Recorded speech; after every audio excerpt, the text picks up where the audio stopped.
Dalam video kali ini, kita akan membahas tentang intergenerational relationship atau hubungan antar generasi. Hubungan antar generasi adalah interaksi dan keterlibatan antara individu dari berbagai generasi, seperti generasi lansia dan generasi yang lebih muda, yang melibatkan pertukaran pengetahuan, nilai, dan pengalaman. Peran lansia dalam hubungan antar generasi. Lansia memiliki peran yang cukup penting dalam memperkuat ikatan keluarga dan masyarakat melalui berbagai kontribusi yang mereka berikan. Mereka dapat menjadi sumber pengetahuan, pengalaman, dan kebijaksanaan bagi generasi yang lebih muda, membantu menjaga tradisi keluarga, serta memberikan dukungan emosional dan moral kepada anggota keluarga. Kontribusi lansia dalam hubungan antar generasi juga dapat membantu memperkuat solidaritas keluarga dan membangun hubungan yang harmonis antara generasi. Melalui pengalaman hidup mereka, lansia dapat memberikan inspirasi dan motivasi bagi generasi muda untuk mengatasi tantangan dan menghadapi perubahan dalam kehidupan. Manfaat hubungan antar generasi bagi lansia. Hubungan antar generasi ini memiliki manfaat besar bagi lansia dalam meningkatkan kualitas hidup mereka, termasuk aspek kesehatan mental dan fisik. Komunikasi yang terjalin dalam hubungan antar generasi dapat membantu lansia merasa dihargai dan diperhatikan, sehingga meningkatkan kesejahteraan mental mereka. Aktivitas bersama generasi yang lebih muda dapat membantu menjaga kognisi dan fungsi otak lansia, serta mendorong mereka untuk tetap aktif secara fisik. Pengaruh perkembangan teknologi pada hubungan antar generasi. Perkembangan teknologi memiliki pengaruh yang kompleks pada hubungan antar generasi. Di satu sisi, teknologi dapat memfasilitasi hubungan antar generasi dengan memungkinkan komunikasi yang lebih mudah dan cepat antara generasi yang berbeda. Misalnya dengan smartphone.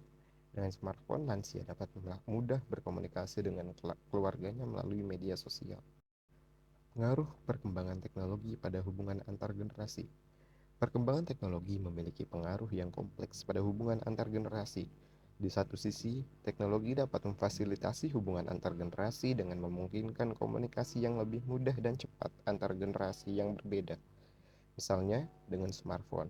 Dengan smartphone, lansia dapat mudah berkomunikasi dengan keluarganya melalui media sosial, video call, atau pesan teks.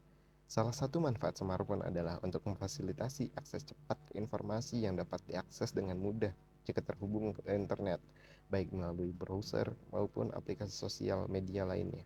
Namun, di sisi lain, teknologi juga dapat menghambat hubungan antar generasi dengan menciptakan kesenjangan digital antara generasi yang lebih muda dan generasi lansia. Generasi yang lebih muda mungkin lebih terbiasa dan terampil dalam menggunakan teknologi, sementara lansia mungkin merasa kesulitan atau tertinggal dalam hal tersebut. Hal ini menyebabkan ketidakmampuan lansia untuk terlibat dalam aktivitas yang dilakukan secara online oleh generasi yang lebih muda, sehingga membatasi interaksi dan komunikasi antar generasi. Tantangan dalam hubungan antar generasi. Dalam hubungan antar generasi, terdapat tantangan-tantangan yang harus dihadapi. Yang pertama, stereotip. Stereotip adalah salah satu tantangan utama dalam membangun dan memelihara hubungan antar generasi.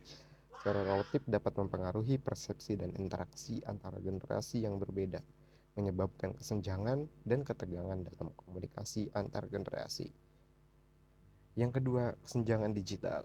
Kesenjangan digital juga dapat menjadi tantangan signifikan dalam hubungan antar generasi. Generasi yang lebih muda cenderung lebih terampil dalam teknologi daripada lansia, sehingga hal ini dapat menghambat komunikasi dan keterlibatan lansia dalam hubungan antar generasi. Berkeluarga dan bekerja. Lansia adalah individu yang telah memasuki usia 60 tahun ke atas. Lansia umumnya mengalami perubahan fisik, mental, ekonomi, dan status sosial yang dapat mempengaruhi kualitas hidup mereka. Umumnya lansia dipandang sebagai fase kemunduran, namun beberapa penelitian menunjukkan bahwa lansia juga mampu menjadi sumber, penyedia, dan kontributor dalam kehidupan sosial serta pembangunan. Peran lansia dalam berkeluarga dan bekerja. Peran lansia dalam berkeluarga dapat dibedakan menjadi beberapa peran. Yang pertama, menjadi pengasuh anggota keluarga. Lansia memainkan peran penting dalam merawat anggota keluarga. Contohnya, Lansia juga dapat menjadi pengganti orang tua bagi anak-anak yang kehilangan orang tua mereka. Yang kedua, menjadi pengatur rumah tangga. Lansia dapat aktif mengorganisir kegiatan-kegiatan rumah tangga dan membangun komunikasi dengan pihak lain dalam keluarga untuk membantu keluarga. Yang ketiga, penasehat keluarga. Sebagai figur yang dituakan atau yang tua, lansia dapat menjadi pengayom dan panutan. Lansia dapat memberikan nasihat, pengalaman hidupnya, dan kebijaksanaan hidup kepada anggota keluarga yang lainnya. Yang keempat, menjadi pemecah masalah.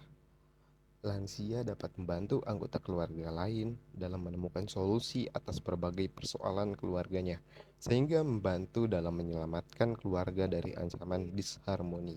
Yang kelima, sebagai pelindung anggota keluarga. Lansia bertindak sebagai pelindung keluarga dari berbagai malapetaka, baik itu penyimpangan perilaku, serangan penyakit, maupun bencana alam. Yang keenam, pendidik. Lansia dapat memainkan peran krusial dalam proses sosialisasi dan sebagai pendidik atau guru kepada anggota keluarga lainnya, mengajarkan nilai-nilai kehidupan, memberikan nasihat, dan meneruskan pengetahuan dan pengalaman hidup mereka kepada generasi yang lebih muda. Peran lansia dalam bekerja. Peran lansia dalam bekerja yaitu yang pertama, memberikan kontribusi berharga di tempat kerja melalui pengalaman dan keahlian mereka. Yang kedua, menjadi mentor bagi generasi yang lebih muda.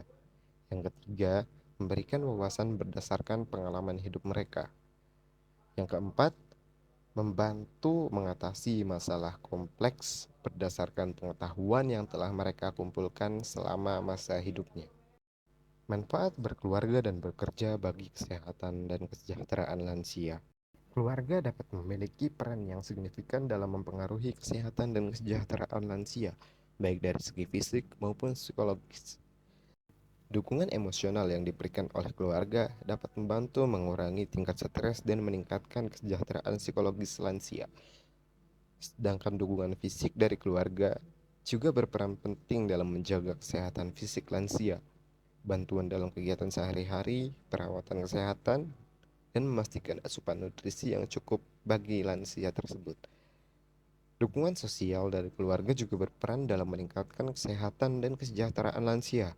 Interaksi sosial yang positif dengan anggota keluarga lainnya dapat memberikan rasa kebahagiaan bagi lansia. Manfaat bekerja bagi kesehatan dan kesejahteraan lansia.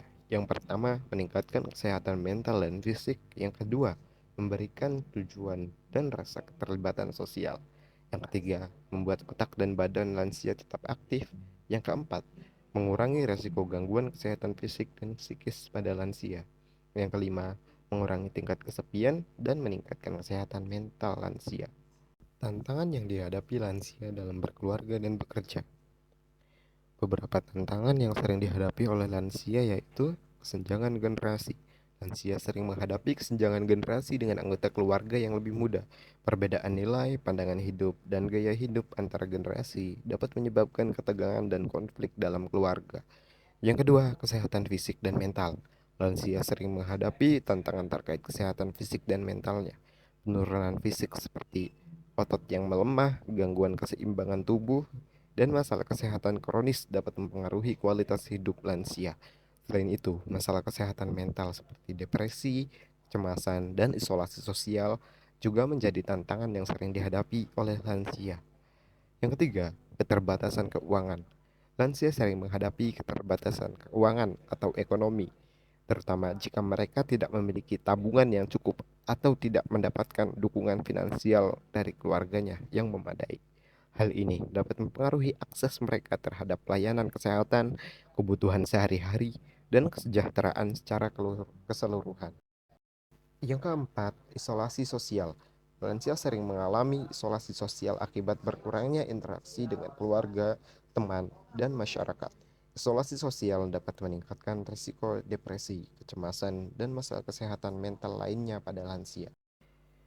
Yang kelima, adaptasi dengan perubahan sosial. Lansia juga sering menghadapi kesulitan dalam beradaptasi dengan perubahan sosial yang cepat, seperti perkembangan teknologi dan perubahan nilai-nilai budaya.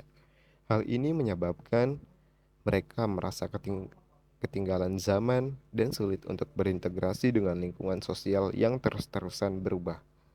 Dalam bekerja, lansia juga dihadapkan dengan tantangan-tantangan, di antaranya diskriminasi usia, adaptasi dengan teknologi baru, dan kebutuhan dan fleksibilitas kerja yang terus-terusan berubah. Hal-hal yang meningkatkan hubungan antar generasi. Yang pertama, memberikan cuti keluarga.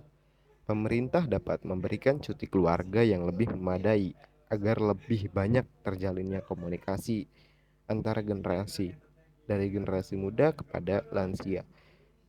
Yang kedua, masyarakat menyediakan layanan kesehatan harian untuk lansia, termasuk layanan konsultasi psikologis, pengecekan kesehatan fisik, dan tempat untuk aktivitas harian untuk mendukung kegiatan lansia. Yang ketiga, memulai komunikasi. Keluarga harus berinisiatif untuk memulai berkomunikasi dengan para lansia dan mengajarkan lansia untuk sebisa mungkin mengikuti perkembangan teknologi dan perkembangan budaya atau nilai-nilai dalam masyarakat. Yang keempat, belajar mengubah pola pikir. Para lansia perlu belajar mengubah pola pikir mereka. Mereka juga harus meminta bantuan dari keluarga mereka dan memperkuat dukungan timbal balik antar generasi yang lebih muda dengan mereka. Sekian untuk video kali ini. Semoga bermanfaat. Kurang lebihnya mohon maaf dan terima kasih.